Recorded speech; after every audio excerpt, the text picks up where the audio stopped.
성경 봉독하겠습니다. 요한복음 13장 1절 말씀입니다.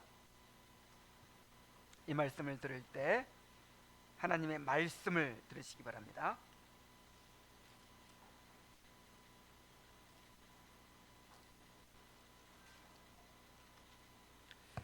유월절 전에 예수께서 자기가 세상을 떠나 아버지께로 돌아가실 때가 이른 줄 아시고 세상에 있는 자기 사람들을 사랑하시되 끝까지 사랑하시니라. 아멘.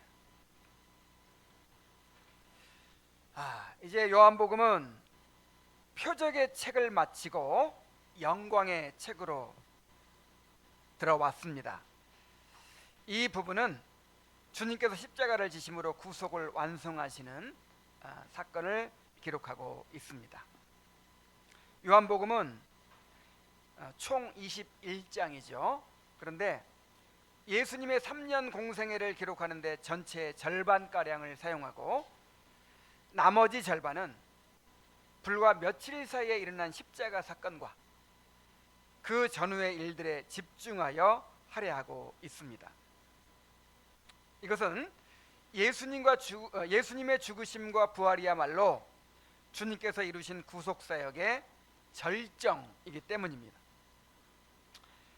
그 가운데서도 13장부터 17장까지를 이른바 다락방 강화 혹은 고별강론이라고 부릅니다. 여기에는 주님께서 잡히시던 날 밤 제자들과 마지막 시간을 함께 보내시며 주신 교훈들과 이어지는 대제사장적 기도가 기록되어 있습니다. 어떤 신학자는 요한복음이 성소라면 다락방 강화는 지성소다라고 했습니다. 우리가 지금까지 예수님을 만나기 위해서 성소에 들어왔다면 이제는 더 깊은 곳 지성소로 들어온 것입니다. 여기에서 주님은 제자들에게 하늘에 속한 비밀을 열어 보이십니다.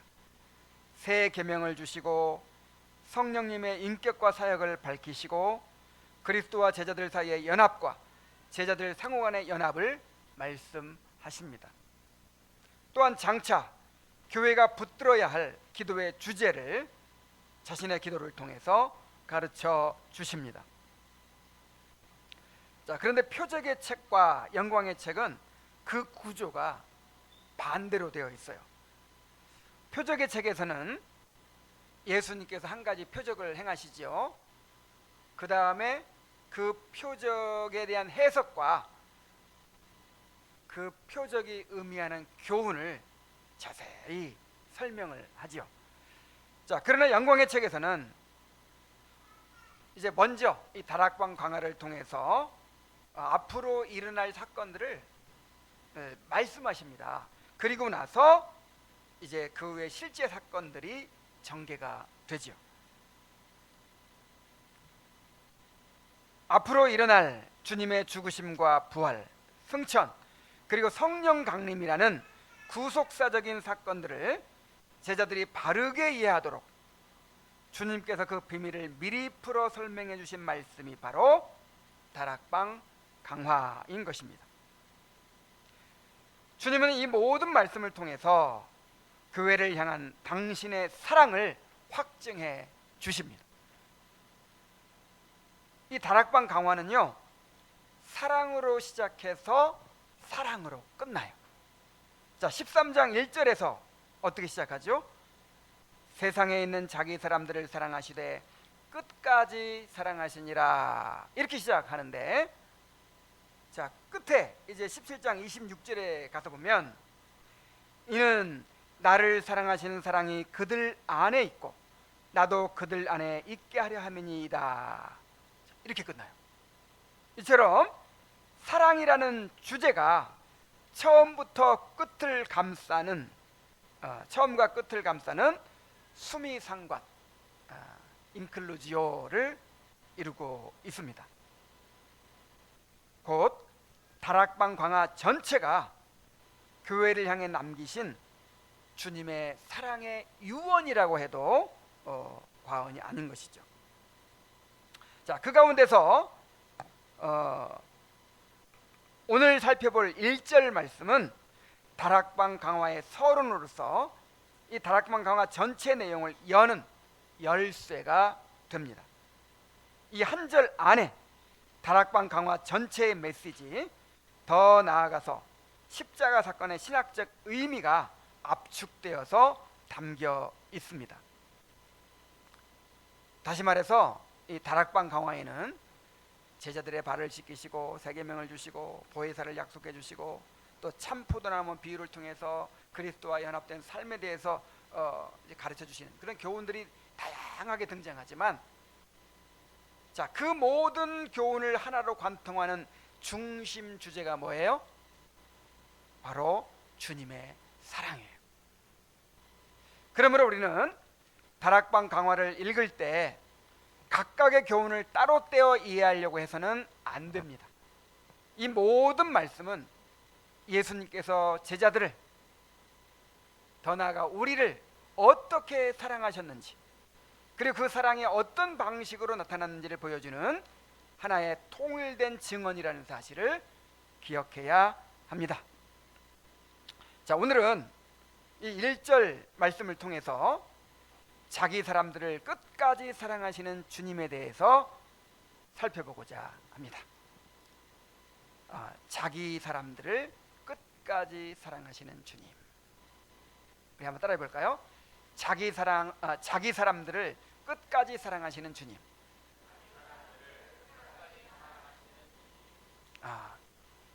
이 말씀을 잘 듣고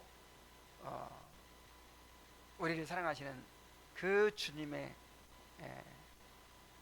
크신 사랑에 대해서 이번 한 주간 동안 깊이 묵상하게 되시기를 바랍니다.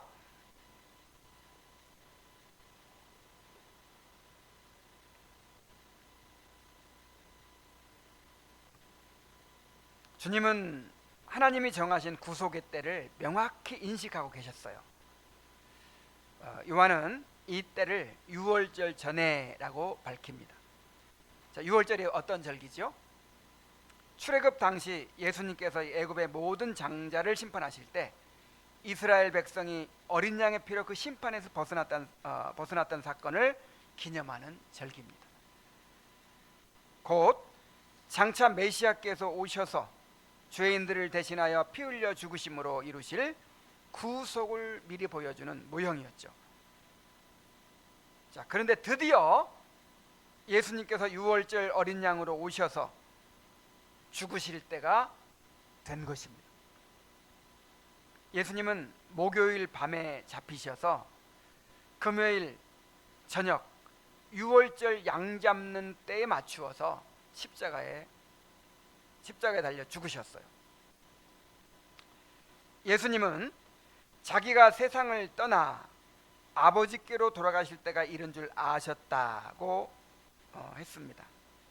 자, 요한복음에서 때는 단순한 시간 개념이 아니라 십자가의 죽음과 부활을 통해서 인자가 영광을 얻게 되는 구속사의 결정적인 순간, 곧 하나님의 정하신 구원의 때를 의미합니다.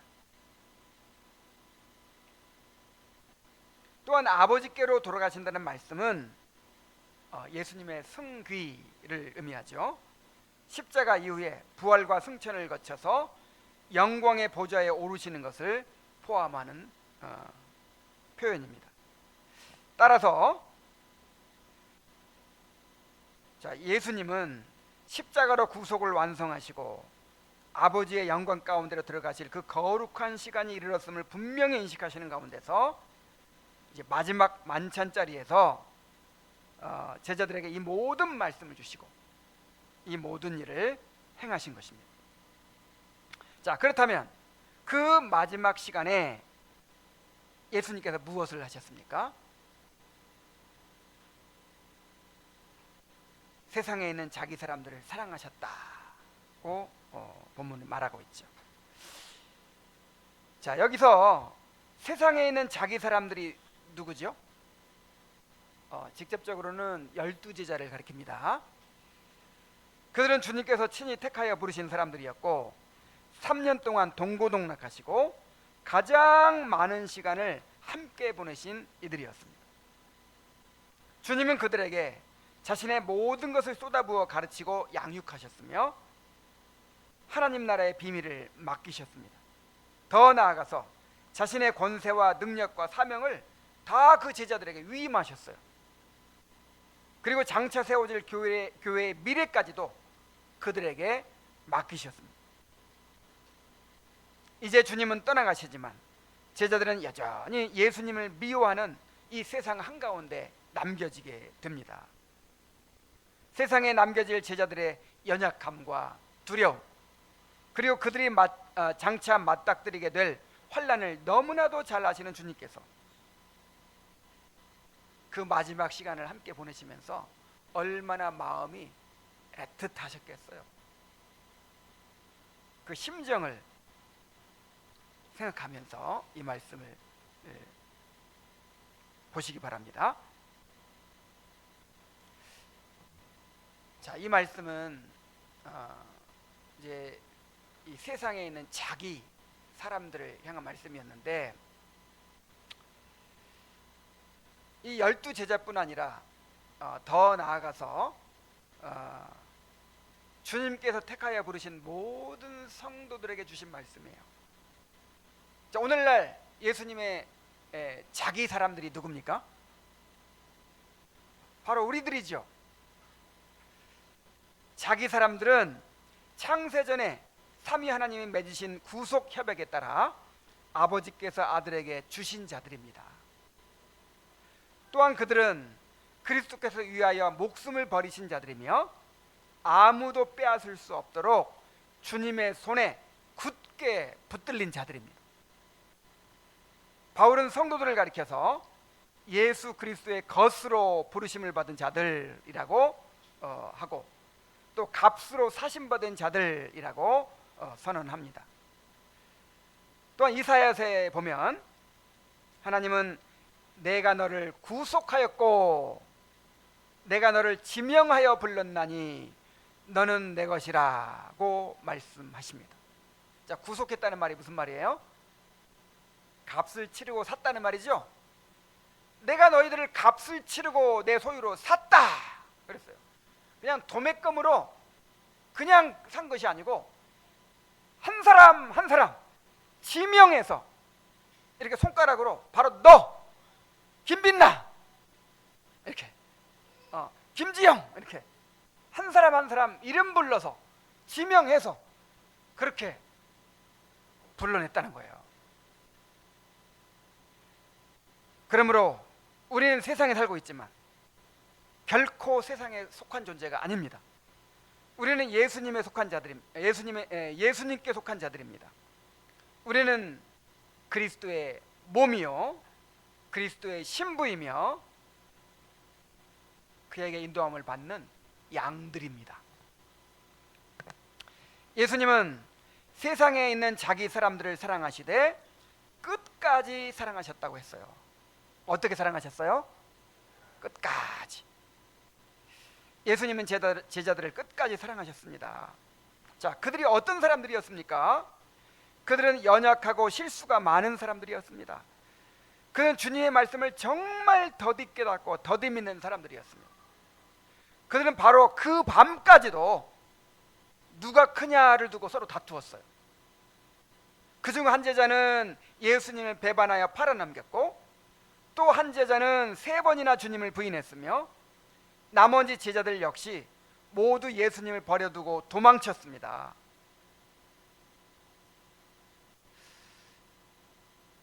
여러분, 처음 주님께서 직접 목회하신 교회의 모습이 바로 이런 모습이었어요. 그러니까 우리가 이상적인 교회를 찾으면 안 돼요. 예수님이 직접 3년 동안 가르치신 그 교회 공동체가 바로 이런 모습이었다니까요. 자, 그런데 주님은 이런 제자들을 사랑하셨어요. 끝까지 사랑하셨어요. 주님은 자신의 십자가를 눈앞에 두고도 자신보다 세상에 남겨질 제자들을 더 염려하셨습니다.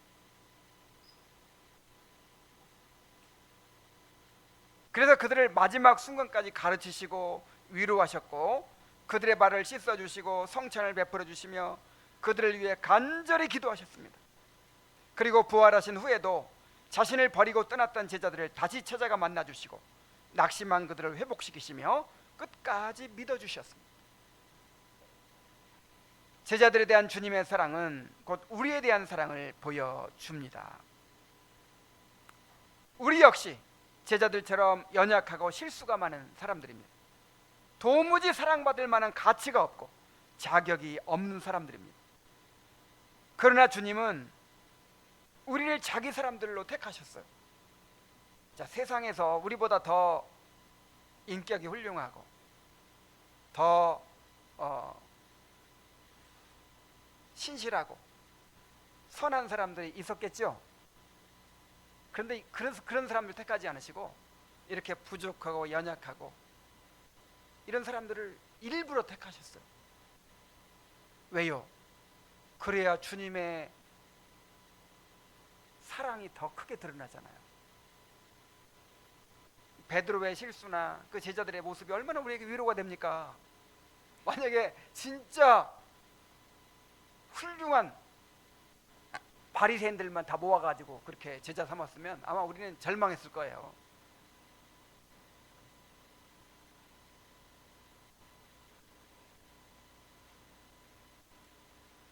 이렇게 부족하고 연약한 사람들을 자기 사람들로 택하셔서 끝까지 책임지고 사랑하십니다. 여러분, 세상에 있는 사람들도요, 자기 사람들, 최소한 자기 사람들은 끝까지 책임지려고 합니다. 우리 가장들 보세요. 별로 훌륭할 것이 없는 평범한 사람들이라도 내 가족들, 내 아내와 내 자식들은 목숨 바쳐서 책임지려고 하죠. 근데 하물며 예수님께서 자기 목숨을 바쳐서 얻은 자기 사람들을 책임지지 않으시겠습니까? 우리의 모든 연약함을 다 책임지세요. 심지어 우리의 죄까지도 예수님이 책임지십니다. 죄는 우리가 지었는데 그 죄는 누가 책임지세요? 우리 주님이 책임지셔서 우리 대신 다 그 죄값을 받으시잖아요. 주님은 우리의 연약함과 실패에도 불구하고 우리를 결코 포기하지 않으시고 끝까지 책임지십니다. 이 사랑을 깊이 깨닫게 되시기를 바랍니다. 자, 오늘은 이 끝까지라는 단어에 주목해서 우리를 향한 주님의 사랑을 묵상해 보려고 해요. 자, 끝까지라는 단어는 헬라어로 에이스텔로스인데 단순히 마지막까지라는 시간적 의미만 있는 것이 아닙니다. 최대한으로라는 질적인 의미를 함께 가지고 있어요. 그래서 영어 성경들을 보면 어떤 성경에는 to the end, 그냥 시간적으로 끝까지라고 이렇게 번역도 되어 있기도 하지만 NIV 같은 또 성경을 보면 to the full extent, 최대한으로 이렇게 번역을 했어요. 다시 말해서 주님께서 우리를 끝까지 사랑하신다는 것은 우리가 죽을 때까지 아니면 영원까지 사랑한다, 그런 시간적 의미와 함께 주님이 행하실 수 있는 사랑의 최대치로 더 이상 보탤 수 없을 만큼 완전하고 충만하게 사랑하신다, 그런 뜻이에요. 도대체 그 사랑이 어떤 사랑일까요? 제가 7가지로 그 사랑을 이렇게 정리를 해봤어요. 이게 한 수십 가지를 할 수도 있는데 시간이 짧을 것 같아가지고 7가지로 요약을 했습니다. 이 내용을 바탕으로 해서 그 주님의 사랑을, 끝까지 사랑하시는 주님의 사랑을 여러분 각자가 더 깊이 묵상하시기 바랍니다. 첫째로 이 사랑은 영원 전부터 우리를 미리 아시고 선택하신 사랑입니다.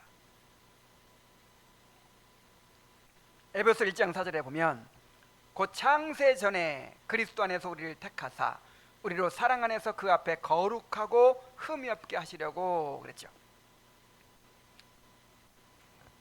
이 사랑은 인류 전체를 향한 일반적 호의나 감정적 연민의 차원의 사랑이 아닙니다. 사랑하면 그냥 뭘 생각해요? 그냥 잘해주고 그냥 뭐 이렇게 뭔가 섬겨주고 막 그런 거 생각하죠. 근데 그런 것이 아니에요. 그런 거는 세상에도 있잖아요. 세상에도 예수 안 믿어도 진짜 사랑 많은 사람들이 있잖아요. 그래서 우리가 서로 사랑하라고 할 때도 그냥 세상에서 뭐 서로 그냥 자기들끼리 막 죽고 못 살고 막 뭐 그거 잘해주고 막 이런 것만 생각하면 안 돼요. 주님의 사랑으로 사랑해야 돼요. 근데 주님의 사랑은 어떤 사랑이에요? 영원 전부터 시작된 사랑이에요. 영원 전부터 선택하신 사랑이에요.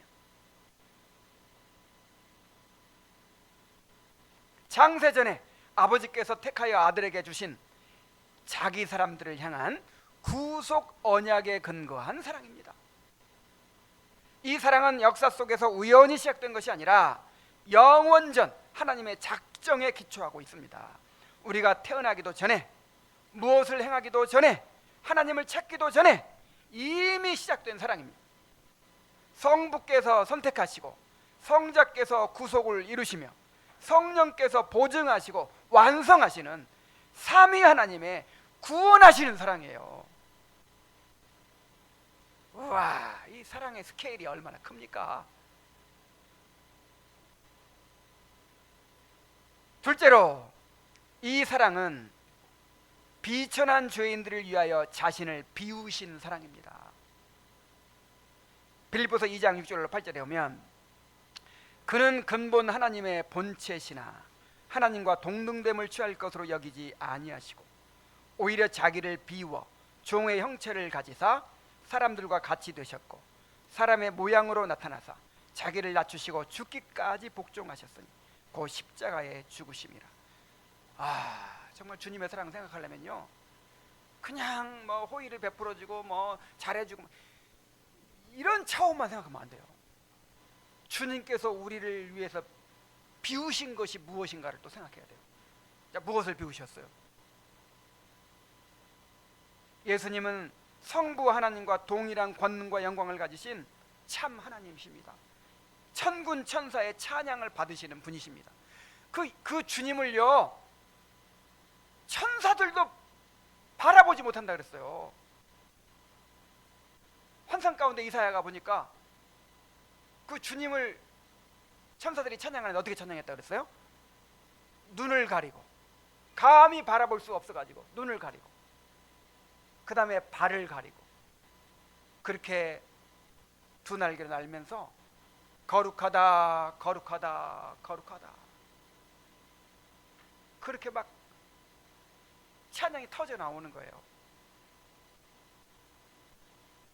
그 영광의 주님이 우리를 구원하시기 위하여 자기를 비워 종의 형체를 입고 이 땅에 오셨습니다. 주님은 가장 높은 자리에서 가장 낮은 자리까지 내려오셨어요. 자, 어디서부터 어디까지입니까?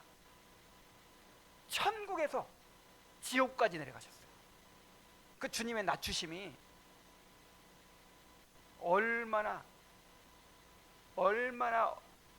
참 아래까지 내려가신 낮추심인지를 우리가 생각해야 됩니다.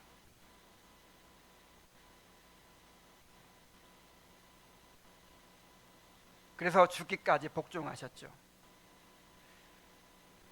그 주님의 낮추심은요, 우리와 연합하시는 것을 통해서 또 드러나는 거예요. 주님이 높은 자리에서 낮은 데 처한 우리에게 이렇게 야, 이거 받아라 하고 선물을 던져주시는 그런 사랑이 아니에요.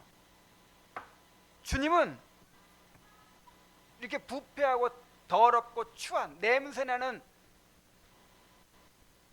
우리에게 다가오셔서 우리와 연합하셨어요. 우리를 자기의 신부로 맞이하시고 영원토록 연합하셨습니다. 그래서 우리에게 있는 모든 그 죄와 부패함과 모든 그런 수치와 그런 것들을 예수님이 자기 것으로 다 받으시고, 예수님께서 본래 가지셨던 그 놀라운 영광과 그 행복을 우리의 것이 되게 해주신 거예요. 예수님의 그 낮추심이 없었으면, 그 비우심이 없었으면 우리가 어떻게 구원을 받습니까? 우리가 어떻게 이 놀라운 복을 누립니까? 예수님의 사랑을 생각할 때는 예수님의 그 낮아지심, 자기를 비우심을 우리가 생각해야 돼요. 자, 셋째로, 이 사랑은 우리를 대신하여 형벌을 받으신 대속의 사랑입니다. 베드로전서 2장 24절에 친히 나무에 달려 그 몸으로 우리 죄를 담당하셨으니 이는 우리로 죄에 대하여 죽고 의에 대하여 살게 하려 하심이라. 그가 채찍에 맞음으로 너희는 나음을 얻었나니. 그랬어요. 예수님의 죽음은 우리가 받아야 될 형벌을 대신 받으신 대속의 죽음이었습니다. 주님은 우리의 죄를 친히 짊어지시고 율법의 저주와 하나님의 진노를 대신 담당하심으로 하나님의 공의를 만족시키셨어요. 우리가 받아야 될 지옥의 형벌을 예수님이 대신 받으신 거예요. 그 결과로 우리는 정죄에서 해방되어서 죄에 대하여 죽고 의에 대하여 사는 새 생명을 얻게 되었습니다. 그런데 놀라운 사실은 이 사랑이 주어진 것이 우리가 조금이라도 사랑받을 만한 모습이 되었을 때가 아니라 가장 혐오스러운 죄인일 때 주어졌다는 사실입니다. 로마서 5장 6절 8절에 우리가 아직 연약할 때에 기약대로 그리스도께서 경건하지 않은 자를 위하여 죽으셨도다. 의인을 위하여 죽는 자가 쉽지 않고 선인을 위하여 용감히 죽는 자가 혹 있거니와 우리가 아직 죄인 되었을 때에 그리스도께서 우리를 위하여 죽으심으로 하나님께서 우리에게 대한 자기의 사랑을 확증하셨느니라 그랬어요. 자, 언제요? 세 번의 때가 나오죠. 내가 인용한 구절에는 두 번만 나오지만 로마서 5장에 보면은 세 번이 있어요. 맨 처음에 연약할 때라 그랬죠. 그러니까 사랑은요, 언제 사랑했느냐가 중요한 거예요. 여러분, 부부간에도 막 이쁜 짓 하고 막 잘해줄 때 사랑하는 거는 누가 못해요? 진짜 사랑은 언제 나타나죠? 막 그냥 꼴 보기 싫고 그냥 막 진짜 그 사랑하기 어려운 상황, 그 어려운 모습, 그때 사랑해야 진짜 사랑이에요. 그죠? 그때 사랑을 알 수 있어요. 그래서 여기서 때를 이렇게 우리가 잘 봐야 돼요. 맨 처음에 어떤 때? 연약할 때라는 말은 도무지 주님을 위해서 뭔가 기여할 만한 것이 아무것도 없고 뭔가 내놓을 만한 것이 아무것도 없는 그런 그냥 무익한 상태, 그런 때를 의미하는 거예요. 사랑해봐야 아무것도 얻을 게 없어요. 그리고 또 언제 사랑하셨다고요? 죄인 되었을 때. 죄인 되었을 때 가장 혐오스럽고 가장 냄새나고 가장 악하고 가장 더러울 때, 그때 자기 목숨을 내주셨어요. 자, 그리고 또 10절에 이제 또 한 때가 나와요. 곧 우리가 원수 되었을 때 그랬어요.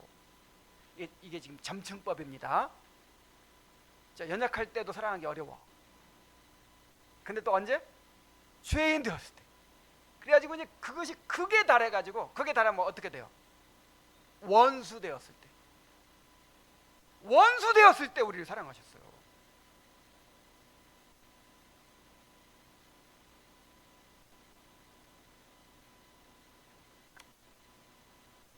우리가 아직 연약할 때, 죄인 되었을 때, 원수 되었을 때 자기 목숨을 우리 대신 내어주셔서 우리가 받아야 될 지옥의 형벌을 대신 받으시고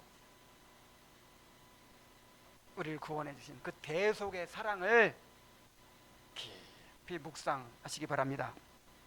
자, 넷째로, 이 사랑은 끝까지 포기하지 않으시는 신실한 언약의 사랑이에요. 호세아 1장 3절, 3장 1절. 여호와께서 내게 이르시되 이스라엘 자손이 다른 신을 섬기고 건포도 과자를 즐길지라도 여호와가 그들을 사랑하나니 너는 또 가서 타인에게 사랑을 받아 음녀가 된 그 여자를 사랑하라 하시기로. 하나님께서 이 헤세드, 이 언약의 사랑을 가르치시기 위해서 호세아한테 음란한 여인과 결혼하라 그랬어요. 그래서 음란한 여인 고멜과 결혼을 했는데 서로 언약을 맺었음에도 불구하고 고멜이 어떻게 해요? 다른 남자와 간음을 하면서 집을 나가버립니다. 그리고 그 남자한테 이용당해가지고 그냥 노예로 팔려요. 그때 하나님 뭐라고 말씀하십니까? 이스라엘 자손이 건포도 떡을 즐기고 다른 신을 섬길지라도.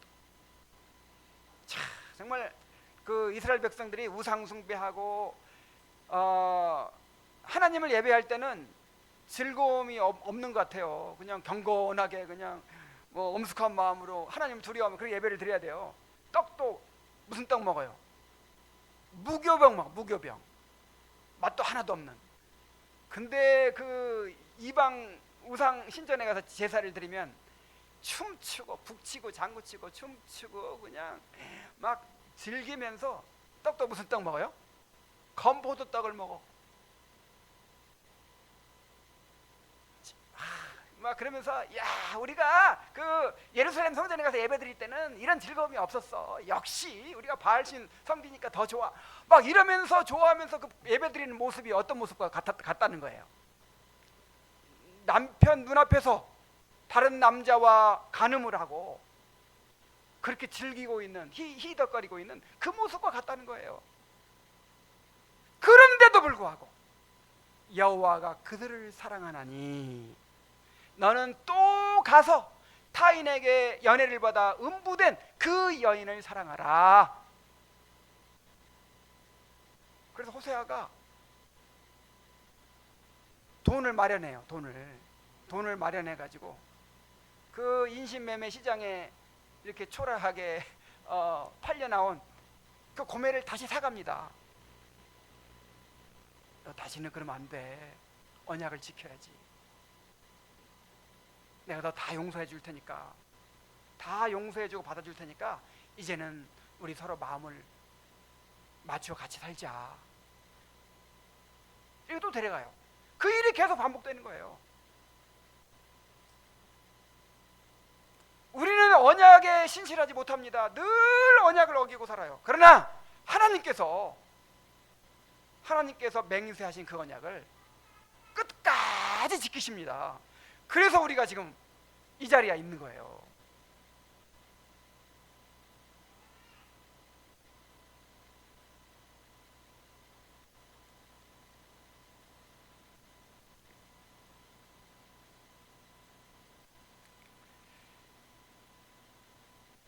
우리는 끊임없이 하나님을 거역하고 떠나지만 하나님은 우리와 맺으신 언약을 결코 포기하지 않으십니다. 이 사랑은 우리를 끝까지 붙드시고 지키시는 사랑입니다. 주님은 아무도 그들을 내 손에서 빼앗을 자가 없다고 하셨어요. 바울은 사망이나 생명이나 천사들이나 권세자들이나 현재일이나 장래일이나 능력이나 높음이나 깊음이나 다른 어떤 피조물이라도 우리를 우리 주 그리스도 예수 안에 있는 하나님의 사랑에서 끊을 수 없으리라 그랬어요. 자, 바울이 상상할 수 있는 모든 것을 다 지금 얘기하고 있는 거예요. 여기에는 우리 자신까지도 포함이 돼요. 자, 내가 하나님의 사랑을 끊을 수 있을까요, 없을까요? 하나님, 나 이제 하나님 믿기 싫어요. 나 이제 그 언약을 지키기 싫어요. 한번 그렇게 해보세요. 하나님이 놔주시는가? 끊을 수가 없어요.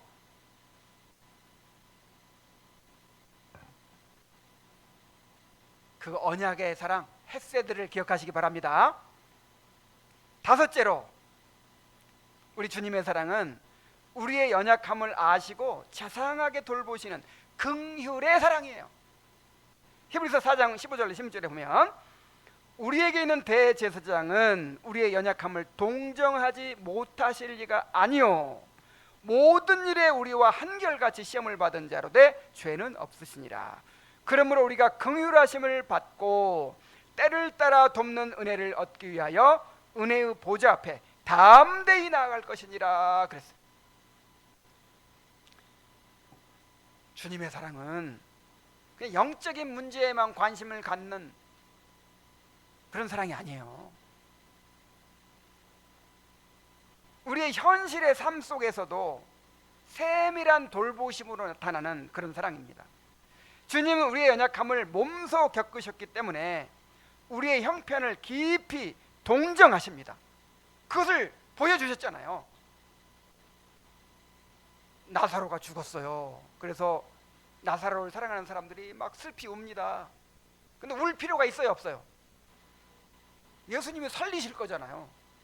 그래서 우는 거 왜 이렇게 울고 이렇게 수선을 떠는 거야?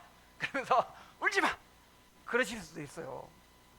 그런데 마리아가 울고 마르다가 울고 그 사랑하는 사람들이 우니까 예수님께서 어떻게 하셨어요? 눈물을 흘리셨어요. 그 사랑하는 이의 죽음 또 헤어짐 이런 것 때문에 그렇게 아파하고 슬퍼하는 이 죄가 가져온 이 고통과 슬픔을 보시고 공감하시면서 동정하시면서 예수님이 눈물을 흘리셨어요. 예수님께서 여기서 광야라고 했는데 광야가 아니었죠. 이 갈릴리 언덕이었죠. 거기서 모여든 수많은 무리들에게 말씀을 가르치셨어요. 계속해서 말씀을 가르치는데 사흘이 지났어요. 사흘. 그러니까 만 사흘은 아닐 거예요. 뭐 하루 반 됐겠죠. 시간적으로는. 근데 어쨌든 이 사람들이 얼마나 그렇게 말씀에 굶주렸는지 말씀을 듣고자 했는지 그렇게 도시락 싸가지고 다니면서 예수님께 말씀을 들었다니까요. 근데 이제 날수로 사흘이 지나니까 먹을 것이 다 떨어진 거예요. 그래가지고 이제 돌아갈 시간이 됐는데 배가 고파요. 그럼 돌아가라고 하면 되거든요. 그냥 돌아가라 그러면 되는데 돌아가도 안 죽어요. 그 뭐 한 끼 정도 굶었다고 해서 안 죽어. 그런데 그들이 나와 함께 사흘이나 있었는데 먹을 것이 다 떨어졌도다. 그리 기진할까 하여 굶겨 보내지 못하겠노라 그러셨어요. 집에 가는 길에 얼마나 배고프겠냐. 굶겨 보낼 수가 없다. 그러면서 오병이어로 먹이셨잖아요.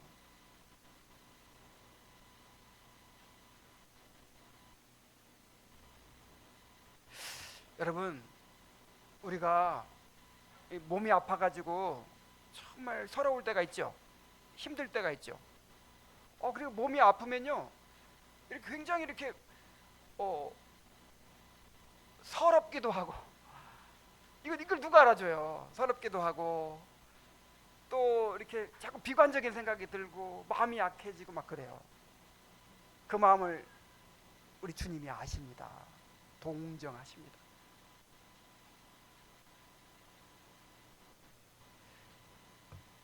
요즘에 그 우리 성도들 막 직장 문제로 계속 기도했는데 하나님께서 응답해 주셨죠? 그 걱정하고 그냥 이거 이번에 이 취업이 안 되면 우리 자녀들을 어떻게 먹여 살릴까 마음 졸이고 걱정하고.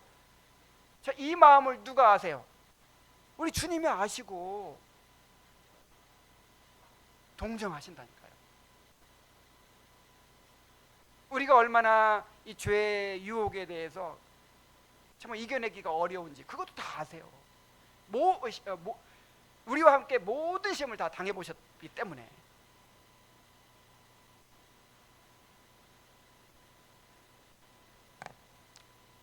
여인이 그 젖먹는 자식을 잊을지라도 나는 너를 잊지 아니할 것이라 그랬어요.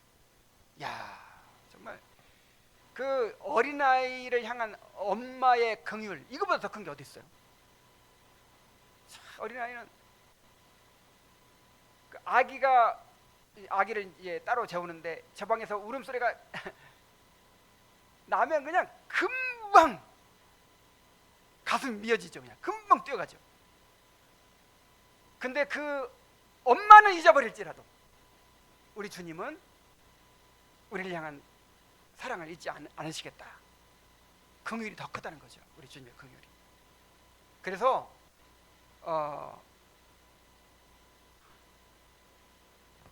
뭐라고 권면합니까? 긍휼하심을 받고 때를 따라 돕는 은혜를 얻기 위하여 은혜의 보좌 앞에 어떻게 나아갈 것이니라? 담대히는요, 뻔뻔스럽게, 그런 뜻이에요. 우리 아이들 엄마한테 나올 때 눈치 보며 나옵니까? 뻔뻔스럽게 나옵니까? 세상에 그렇게 뻔뻔스러울 수가 없어. 아니, 맡겨놨어? 아니, 내가 무슨 부모가 종이야? 엄마가 종도 아니고 뭐 맡겨놓은 것도 없는데 뭐 조금만 어려우면 엄마! 하고 와요. 자기가 무슨 넘어져서 다친 것이 무슨 큰 벼슬이 난 것처럼, 뭐 배고픈 것이 무슨 벼슬이 나 된 것처럼, 조금만 뭐 어려움 생기면 그냥 엄마! 아빠! 하면서 막 뻔뻔스럽게 나오잖아요. 그렇게 나오라는 거예요. 그렇게 우리 주님의 긍휼이 그렇게 크시기 때문에, 야, 내가 이런 문제 가지고 나가면 주님이 얘라 이놈아, 영적인 일에나 신경 써라 그러실까요? 아니, 작은 일 가지고 걱정 근심한다고 막 나무라실까요?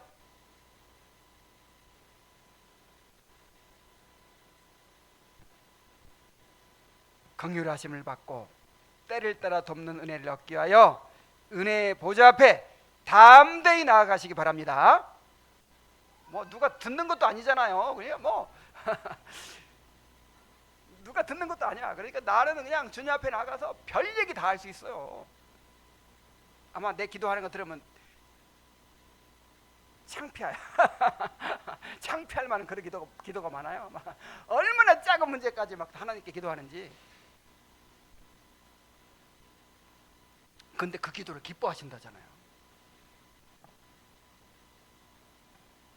자, 6번째로, 이 사랑은 우리를 지극히 사랑스럽게 바라보시고 기뻐하시는 사랑이에요. 스바냐 3장 17절, 너의 하나님 여호와가 너의 가운데 계시니 그는 구원을 베푸실 전능자시라. 그가 너로 말미암아 기쁨을 이기지 못하여 하시며 너를 잠잠히 사랑하시며 너로 말미암아 즐거이 부르며 기뻐하시리라. 자, 사랑에는 두 가지 정서가 있어요. 크게 하나는 상대의 어떠함과 상관없이 그 유익과 행복을 구하는 의지적인 사랑, 곧 자비의 사랑입니다. 그러니까 우리 자녀들이 아무리 부족하고 연약해도 불쌍히 여기고 사랑하죠. 또 정말 사랑하는 사람은요, 좀 사랑스럽지 못한 부분이 있어도 그냥 품어주고 사랑해요. 그게 무슨 사랑? 자비의 사랑. 근데 사랑에는 이런 정서만 있는 게 아니에요.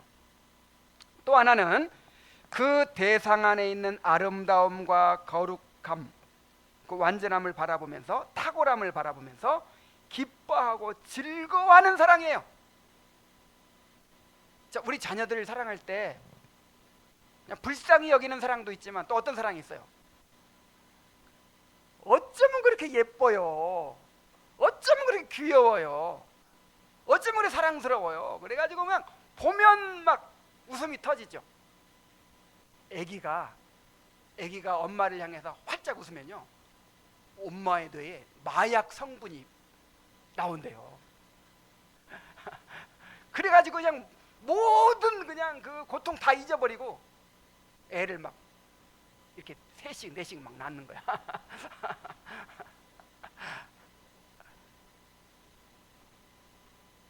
이게 무슨 사랑? 만족의 사랑.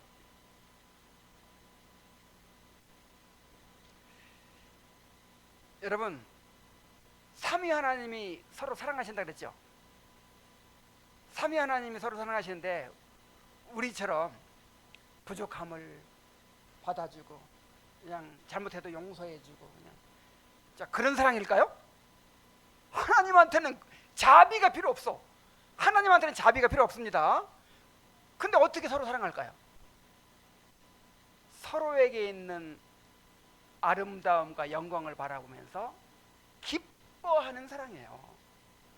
성부가 성자를 바라보면서 또 성자가 성부를 바라보면서 그 안에 있는 그 탁월함, 거룩함, 그 아름다움, 그 놀라운 영광을 바라보면서 기뻐하는 거예요. 자, 우리가 하나님 사랑하는 것도 마찬가지죠. 하나님 잘못해도 용서해 줄게요. 그런 사랑입니까? 하나님 안에 있는 그 선하심과 아름다움을 발견해 가면서 기뻐하는 거예요. 하나님을 즐거워하는 게 하나님 사랑하는 거예요. 뭐 하는 게 하나님 사랑하는 거예요? 하나님 즐거워하는 거. 하나님 즐거워할 줄 모르면 하나님 사랑하는 사람이 아니에요. 자, 그래서 주님께서 우리를 사랑하실 때에도 자비의 사랑으로만 사랑하지 않으시고 주님이 우리 안에 이루시는 주님의 형상의 아름다움을 바라보시면서 기뻐하신단 말이에요. 우리를 지극히 사랑스럽게 바라보시며 기쁨을 이기지 못하여 하십니다.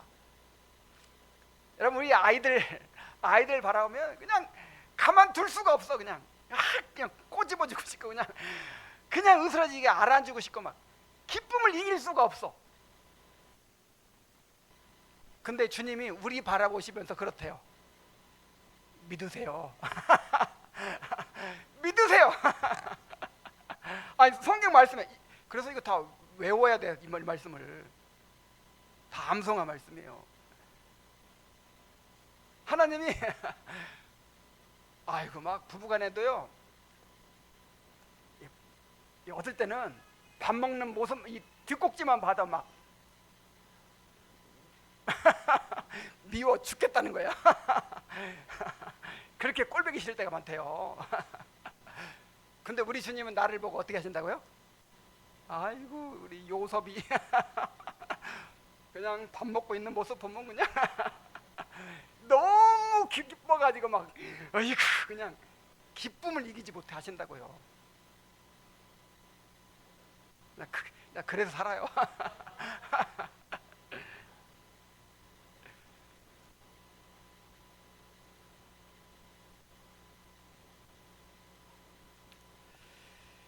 그러니까 우리가 이제 늘 우리의 죄를 깨달아야 되기 때문에 늘 우리 안에 선한 것이 없습니다. 우리 안에서는 죄밖에 없습니다.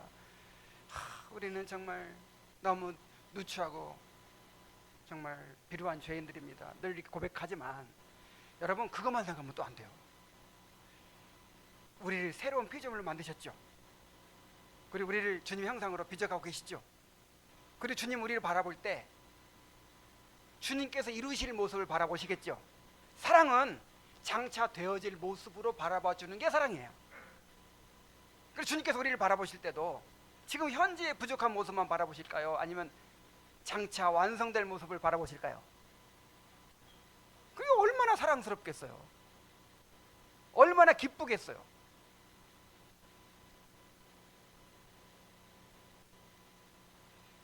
주님은 우리와 함께 있고 싶어 하세요. 주님은 우리에게 사랑받기를 원하세요. 여러분 엄마도요 그 어린 아이의 사랑을 받기 원합니다. 우리 어머니가 오랫동안 병원에 입원해가지고 수술하고 그렇게 오랜만에 오니까 우리 막내가 엄마가 너무 낯선 거예요.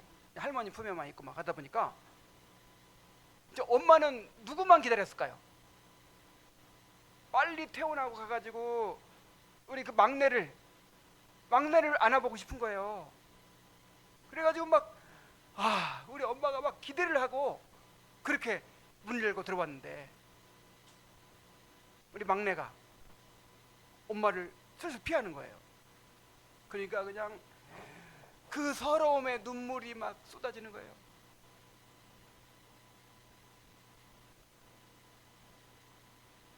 우리가 뭐 무슨 가치가 있어서 우리의 사랑이 궁해서 그런 게 아니라 우리를 너무 사랑하시기 때문에 주님이 우리의 사랑받기를 원하세요.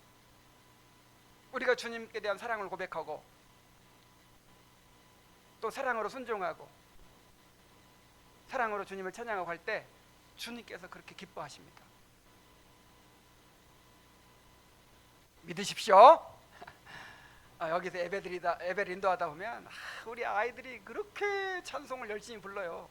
그러면 그 모습이 너무 예뻐요. 정말 정말 비교할 수 없이 그렇게 예뻐요. 여러분, 나만 이쁠까요? 하나님이 그렇게 이뻐하실까요? 하나님 보시기에 얼마나 예쁘겠어요. 얼마나 사랑스럽겠어요.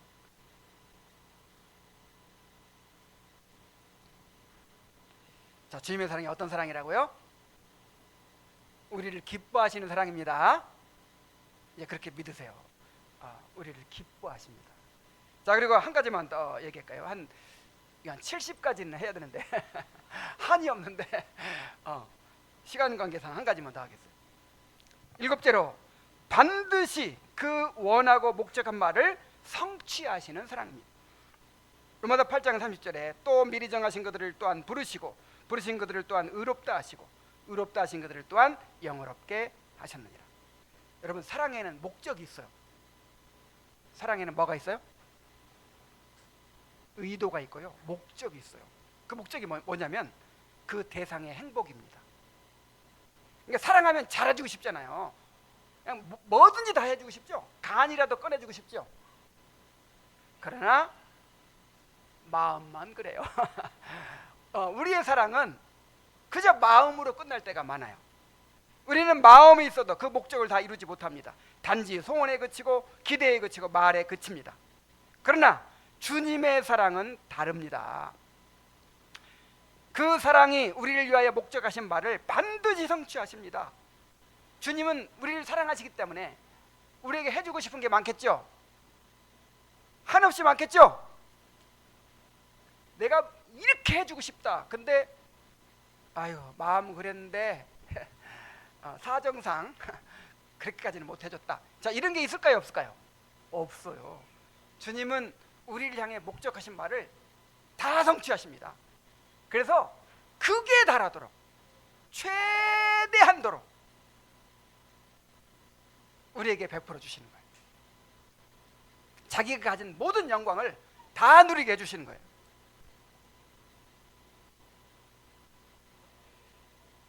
이를 위해서 주님은 창세전에 미리 아시고 선택하신 자들을 때에 맞게 부르시고 거듭나게 하시고 회개하고 믿게 하시고 의롭게 하시고 양자 삼으시고 거룩하게 하시고 인내하게 하시고 결국 영화롭게 하시는 것입니다.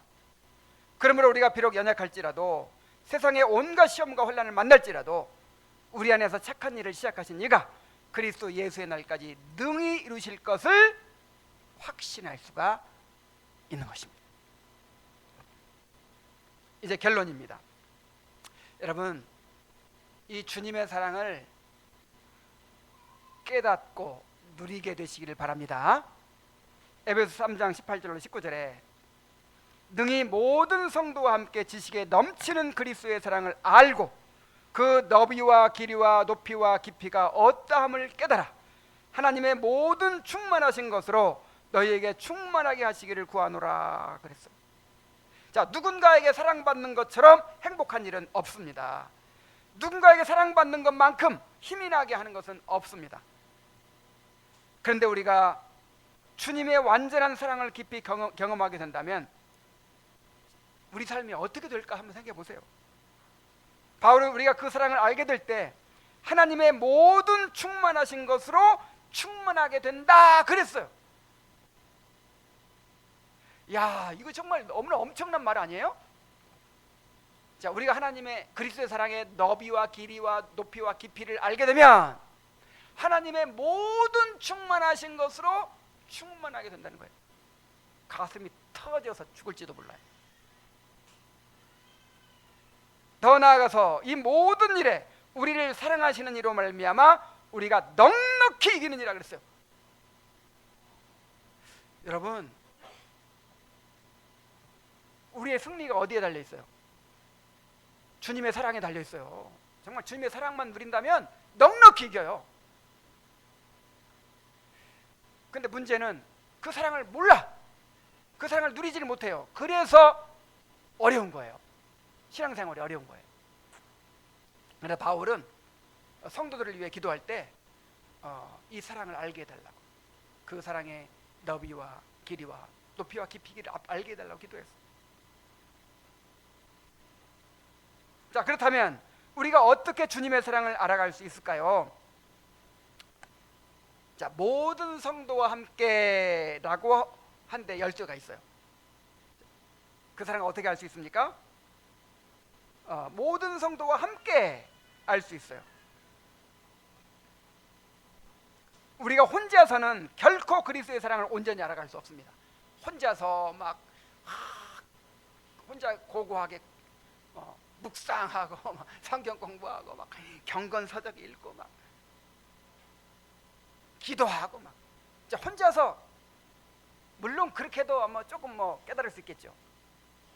그러나 우리는 그 사랑을 누리고 반영하는 공동체 안에서 그 사랑을 경험할 수 있어요. 자, 요한일서 4장 12절. 어느 때나 하나님을 본 사람이 없으되 만일 우리가 서로 사랑하면 하나님이 우리 안에 거하시고 그의 사랑이 우리 안에 온전히 이루어지느니라 그랬어요. 여러분, 하나님의 사랑을 깨닫기 원합니까? 하나님 나를 사랑한다고 하는데 그 사랑이 어떤 사랑이야? 좀 알고 싶어. 그런 마음이 있어요? 그럼 어떻게 하면 알 수 있다 그랬어요? 우리가 서로 사랑하면 그랬어요. 하나님의 사랑을 알 수 있는 이 공동체 안에 있을 때, 서로 사랑할 때 그 사랑을 우리가 알게 된다는 거예요. 경험하게 된다는 거예요. 그러므로 주님이 우리를 끝까지 사랑하신 것처럼 우리도 서로를 끝까지 사랑해야 합니다. 우리는 서로에게 부족함이 보이고 연약함이 드러날지라도 절대로 외면할 수 없어요. 주님께서 우리 모두를 자기 사람들로 삼으셨고 우리 서로에게도 자기 사람들로 주셨기 때문입니다. 여러분, 여러분의 자기 사람들 누굽니까? 내 가족 생각하겠죠? 근데 가족은요, 한시적인 관계예요. 우리가 죽는 순간 가족 관계는 끝납니다. 하나님께서 우리에게 주신 자기 사람들은요, 이 공동체 안에 있는 성도들이에요. 그래서 다윗처럼 나의 모든 즐거움이 성도에게 있도다, 이런 고백이 나와야 돼요. 여러분의 모든 즐거움이 어디 있습니까? 성도에게 있습니까? 그런 사람이 진짜 신자예요. 진짜 하나님을 즐거워하는 사람이에요. 주님은 우리를 새로운 피조물로 창조하셨고 지금도 자신의 형상으로 빚어가고 계십니다. 우리는 영원히 함께할 언약 공동체입니다. 우리가 자기를 부인하고 서로를 사랑하게 될 때 하나님의 사랑이 우리 안에 온전히 이루어지게 될 것입니다. 기도하겠습니다.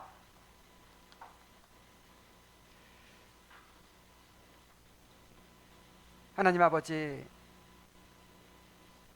주님은 세상에 있는 자기 사람들을 사랑하시되 끝까지 자기가 할 수 있는 최대치로 그렇게 사랑하셨다고 했습니다. 그 사랑이 지금 우리에게도 부어지고 있는 줄로 믿습니다. 하나님 아버지, 이 사랑을 우리가 깨닫게 하여 주시고 누리게 하여 주시옵소서. 그리하여 하나님의 모든 충만하신 것으로 충만해지게 하시고 모든 시험과 혼란을 넉넉히 이겨내는 사람들이 될 수 있도록 인도하여 주옵소서. 우리가 서로 사랑할 때 하나님 우리 안에 온전히 거하시고 그의 사랑이 우리 안에 온전히 이루어진다고 하셨사오니 우리가 주님의 사랑을 경험하도록 주신 통로인 이 공동체 안에서 서로를 사랑하게 하여 주시옵소서. 이 공동체를 자기 사람들로 온전히 받아들여서 우리의 목숨을 바쳐서 사랑하게 하여 주시옵소서. 예수님의 이름으로 기도하옵나이다. 아멘.